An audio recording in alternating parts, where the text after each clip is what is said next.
Jangan sibuk mencari yang terbaik, tapi sibuklah menjadi yang terbaik.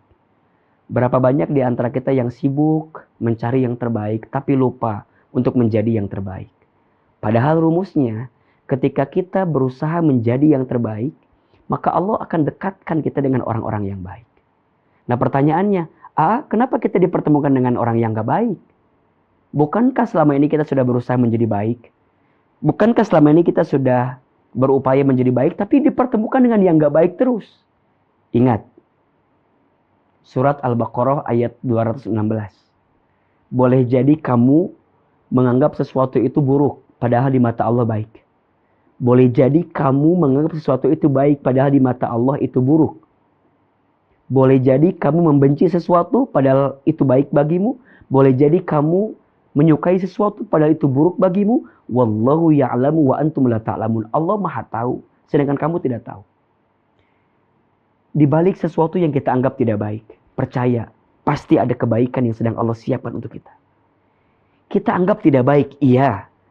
Kita anggap itu menyakiti kita, iya. Kita anggap itu melukai kita, iya. Kita anggap itu menghabiskan waktu kita, iya. Tapi percayalah, bukankah di balik luka itu ada rasa sembuh yang bisa kamu dapatkan ketika engkau bisa mengambil pelajaran dari setiap luka dan sakit yang kamu rasakan. Bukankah obat itu rasanya pahit? Dan ketika engkau mau menelannya, ketika engkau mau meminumnya, dari obat yang pahit itu ternyata ada rasa manis ketika engkau mendapatkan kesembuhan dari penyakit itu. Bukankah ketika engkau dibanting engkau akan terpelanting sampai engkau menemukan titik kebaikan dari apa yang pernah terjadi dalam kehidupanmu sebelum ini? Maka iya, itu nggak baik, oke. Tapi tidak sampai di situ gitu. Ketika engkau memahami itu nggak baik, di balik yang tidak baik itu engkau bisa mendapatkan kebaikan.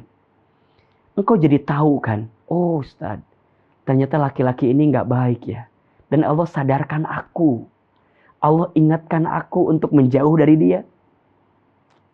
Allah ngasih tahu sama aku untuk tidak jadi sama dia. Kenapa? Karena dia ternyata bukan orang yang gak baik buat kita. Mohon maaf, lebih baik sakit hari ini daripada kita sakit setelah kita menikah dengan dia. Allah buka mata kita. Allah buka hati kita. Allah tunjukkan tentang dia yang sebenarnya sebelum kita melangkah lebih jauh. Buat apa? Buat menyelamatkanmu, untuk menyelamatkanmu. Maka mohon maaf ya, kadang kegagalanmu pada satu hal justru adalah cara Allah menyelamatkanmu dari sesuatu yang tidak baik untukmu. Maka ketika Allah mematahkan hatimu pada satu orang yang kau cintai, bukan berarti Allah menghancurkan hidupmu, bukan. Justru Allah menyelamatkanmu agar engkau tidak tersakiti yang kedua kali, agar engkau tidak tersakiti yang ketiga kali, agar engkau tidak menghabiskan hidupmu di waktu yang akan datang dengan sakit itu. Berarti apa? Berdamai dengan semua yang pernah menyakitimu. Berdamai untuk semua yang pernah melukaimu. Tetap. Mungkin pernah mengalami 1, 2, 3, 4, 5, 6 rasa sakit. Bersiaplah. Setelah ini ada rasa manis yang engkau akan dapatkan. Ketika engkau bersabar dengan semua kejadian yang pernah kamu dapatkan. Fa inna ma'al usri yusra. Inna ma'al usri yusra. Maka sesungguhnya bersama kesulitan itu ada kemudahan. Sesungguhnya bersama kesulitan itu ada kemudahan. Allah mengizinkanmu bertemu dengan si A, si B, si C. Kamu terluka dengan si A, si B, si C. Agar kamu merasakan hatamnya rasa luka itu. Hatamnya rasa sakit itu. Agar kemudian kau bisa bersyukur dengan segala kebaikan-kebaikan yang sedang Allah siapkan. Rasanya gak mungkin kita bisa menemukan kebaikan kalau kita tidak pernah menemukan rasa yang menyakitkan hati kita.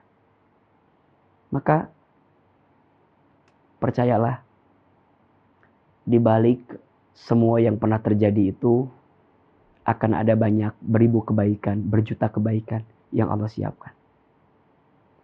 Jangan menghina keadaan. Jangan menghina takdir. Karena malam pun tidak pernah menghina takdirnya menjadi gelap. Justru ketika malam menerima dirinya gelap, kemudian Allah datangkan bulan dan bintang untuk menerangi kegelapan itu. Jangan menghina keadaan.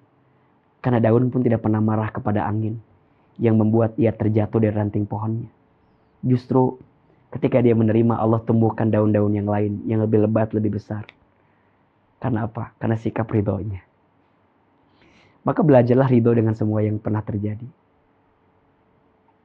Faman radiya falahur ridho, waman sakhito falahus sukhto. Barang siapa yang ridho dengan ketentuan Allah, maka Allah ridho kepadanya. Dan barang siapa yang membenci ketentuan Allah, maka Allah pun membenci kepadanya. Kita tidak akan bisa kembali kepada apa yang pernah sakit itu kan. Trauma, terus bertemu dengan orang yang salah terus. Ya maka mulai hari ini, pilih-pilih dalam melangkah. Kita jadi tahu kan karakter orang. Siapa yang harus kita seriuskan, siapa yang harus biasa aja kita tanggapi gitu. Makanya kan pacaran itu sebenarnya kalau pacaran itu tidak punya visi untuk menikah, kalau pacaran itu tidak punya tujuan untuk melangkah ke arah yang lebih baik gitu ya untuk menikah, sebenarnya ya pacaran itu hanya menghabiskan waktu untuk disakiti saja sih. Makanya setelah kita kenal sama orang, dekat sama orang, kita harus punya visi, punya tujuan apa? Dekat sama dia tuh emang mau menikah gitu. Ada tujuan bersama, ingin menyempurnakan setengah agama. Jadi bukan hanya sekedar deket, bukan. Ya untukmu yang pernah terluka berkali-kali, masa iya sih mau membiarkan hati terluka lagi gitu. Kan harusnya jadi pelajaran gitu.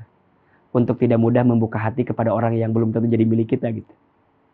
Maka jangan mudah menyerahkan hati kepada orang yang hanya mengirimkanmu DM, Assalamualaikum ukhti gitu ya, jangan dong.